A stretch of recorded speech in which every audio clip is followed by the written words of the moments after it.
जौनपुर की राजनीति में आज एक अलग ही भूचाल आ गया। पूर्व सांसद धनंजय सिंह ने अपने समर्थकों के साथ ऐलान कर दिया कि प्रदेश में भाजपा की सरकार जो है वो अच्छी है, ऐसे में भाजपा का समर्थन करना चाहिए, जिसके बाद चर्चाओं का बाजार गर्म हो गया। आपको बता दें कि जब धनंजय सिंह का एक पोस्टर जारी हुआ कि होई है सोई जो राम रचि राखा, उसके बाद ही लोग कयास लगाने लगे थे कि धनंजय सिंह बीजेपी में शामिल हो सकते हैं। उसके बाद फिर धनंजय सिंह का एक पोस्टर जारी होता है जन बैठक को लेकर के, जिसमें वो अपने सिरवा बाजार में जो है वहाँ पे एक बैठक बुलाते हैं अपने समर्थकों की, और जिसमें हजारों की तादाद में आज उनके समर्थक वहां पे पहुंचते हैं और बैठक के बाद वो जो है मंच से घोषणा कर देते हैं कि प्रदेश में अच्छी सरकार चल रही है और भाजपा सरकार का समर्थन करना चाहिए। तो इसी के बाद जो है सवाल कई खड़े हो जाते हैं। सवाल ये खड़ा होता है कि क्या धनंजय सिंह को पहले ये नहीं पता था कि प्रदेश में अच्छी सरकार चल रही है?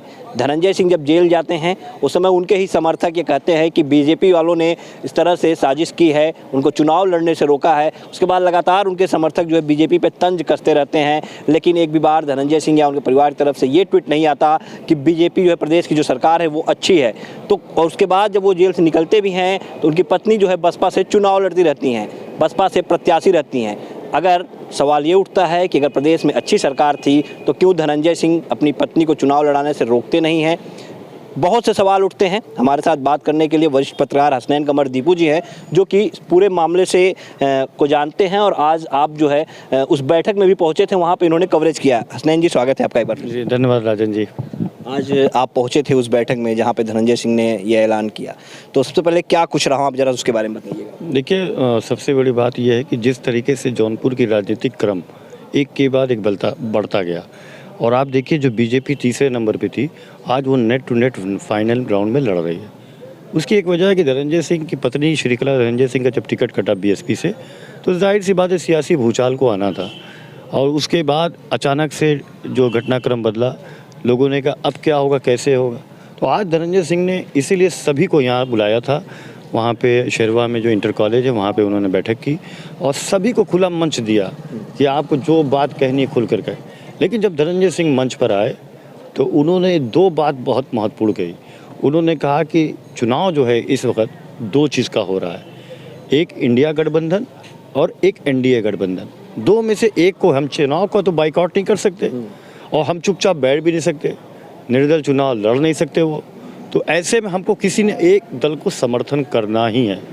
तो उनकी जो सबसे बड़ी चॉइस निकली वो भारतीय जनता पार्टी निकली, और उसकी वजह योगी आदित्यनाथ थे, क्योंकि उन्होंने मंच से ये कहा कि प्रदेश में एक अच्छी सरकार चल रही है और देश की सरकार काम कर रही है। तो जाहिर सी बात है कि उन्होंने जब ऐलान किया कि इस भाजपा का हम समर्थन करेंगे, तो उनके समर्थकों ने भी पूरी हामी भरी और एक जोश देखने को मिला। उसके बाद जो मीडिया ने उनके सवाल जवाब किए तो उन्होंने एकदम साफ लफ्ज़ों में कहा कि दो में से एक को तो मुझे किसी को चुनना है। तो उन सब में भारतीय जनता पार्टी सबसे आगे निकली और उन्होंने अपने समर्थन का ऐलान कर दिया, और उसको देखते हुए अब यहाँ पे चुनाव जो है बहुत दिलचस्प हो गया है।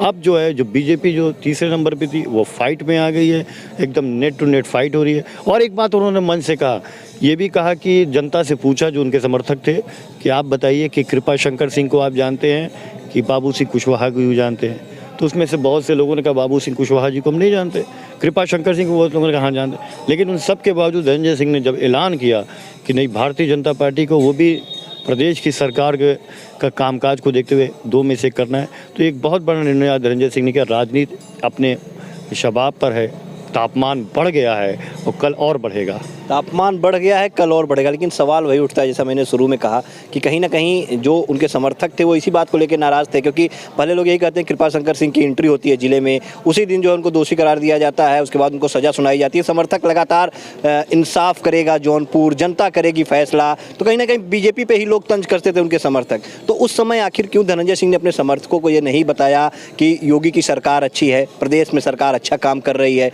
क्योंकि कृपा शंकर सिंह बीजेपी के ही प्रत्याशी थे, क्यों उन्होंने नहीं बताया? आज क्यों टिकट कट जाता है या फिर टिकट उनका जो है वापस हो जाता है, चाहे जो भी रहा हो, लेकिन आज क्यों? देखिए, राजनीति में जो चाणक्य से बड़ा कोई राजनीतिक नहीं था, और आपने देखिए कि चाणक्य ने कब कब समझौता किया किसके लिए? चंद्रगुप्त मौर्य को सिंहासन तक पहुंचाने के लिए ज़रूरत पड़ी तो सिकंदर से भी समझौता किया गया।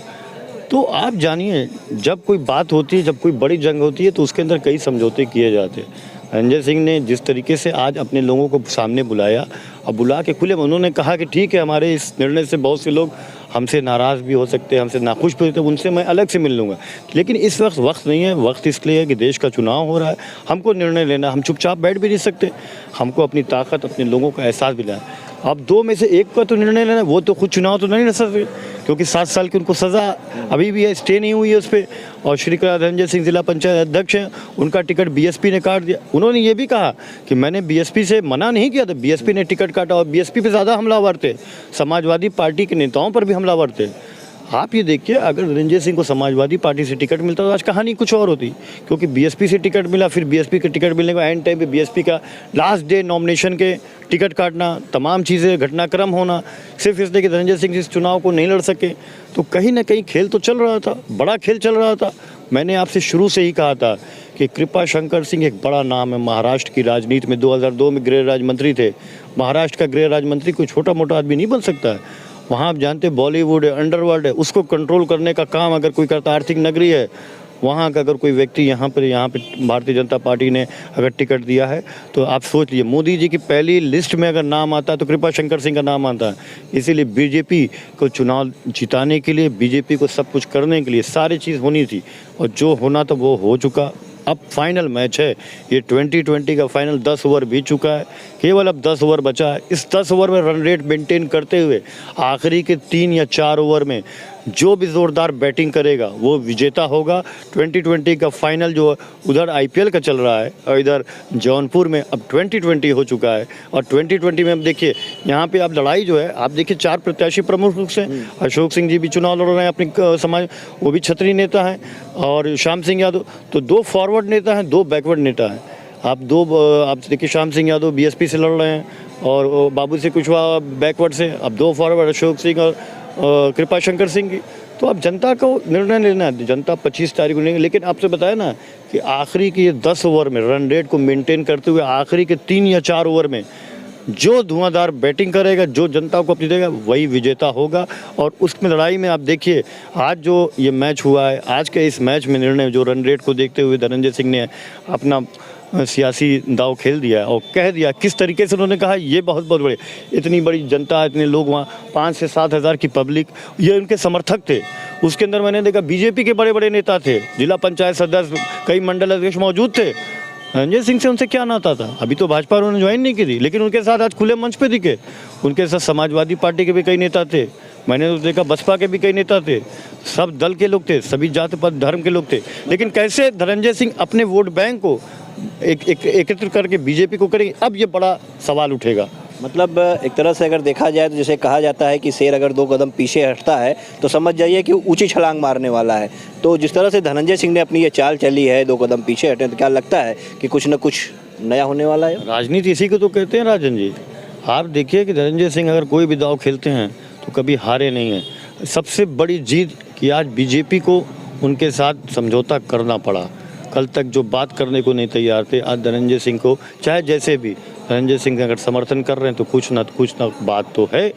जिस तरीके से उन्होंने अपना पूरा सिनेरियो बनाया, शून्य से लेकर के जिस सज़ा के बाद से उन्होंने एक माहौल बनाया बसपा से टिकट। आप देखिए, चुनाव जब हो रहा था, कैंपेनिंग शुरू हो गई थी, श्रीकला धनंजय सिंह 2024 की एक बहुत बड़ी उपलब्धि जौनपुर ज़िले के लिए है। अब आप सोचिए कि जौनपुर ज़िले में जिस तरीके से श्रीकला धनंजय सिंह ने अपने पति के लिए वोट मांगते हुए जनता के बीच में गए, तो जिस तरीके से उन्होंने बयान दिया कि मेरे प्रधानमंत्री जी मेरे मंगलसूत्र की, मेरे सुहाग की रक्षा कीजिएगा, तो ये सारी चीज़ें आगे बढ़ती गई।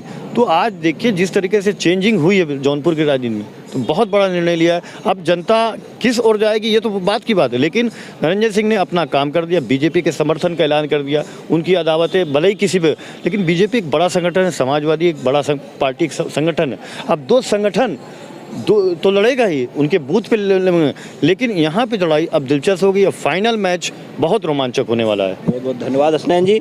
तो हसनैन जी ने बताया कि धनंजय सिंह ने फिर से अपनी चाल चल दी है। फिलहाल धनंजय सिंह ने अपने समर्थकों के साथ ऐलान कर दिया है कि बीजेपी का समर्थन करेंगे, प्रदेश में अच्छी सरकार चल रही है, लेकिन सवाल कई खड़े होते हैं। फिलहाल चाहे जो भी हो, कहावत है कि राजनीति है और जंग और मोहब्बत में सब जायज़ होती है। तो ये राजनीति की जो जंग है इसमें लोग अपनी अपनी चालें चल रहे हैं और धनंजय सिंह ने ये चाल किस तरह से चली है, क्या कुछ भविष्य में ये चाल असर करने वाली है, ये देखने वाली बात होगी। लेकिन जब 25 मई को वोटिंग होगी तो कहीं ना कहीं लड़ाई दिलचस्प हो गई और कृपा शंकर सिंह जो है जौनपुर से अच्छे खासी अब लड़ाई में, जो तीसरे नंबर पे थे हसनैन जी जैसा बताया, अब पहले नंबर पे लड़ाई में दिखते नजर आ रहे हैं।